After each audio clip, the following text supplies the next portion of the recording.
এটার নাম বলে বাঞ্চেস, যেটা পাম অয়েল গাছের পাম অয়েল ফলের ছড়ার ফলগুলা জড়ানোর পর যে টাইমটি থাকে না, ওইটা ফাইনালি এখানে এনে ফালা, এদিকে এনে ফালাই।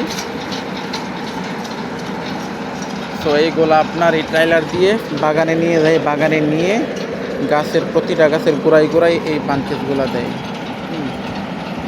মানে এমটি ছড়াগুলা দেয় আর কি। তো দিলে এইগুলা পচে আপনার সারে পরিণত হয়।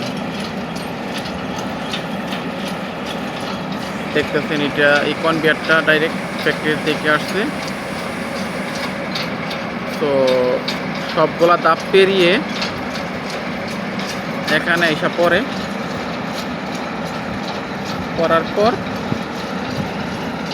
আপনার বাগানে নিয়ে যায় ট্রাইলার দিয়ে।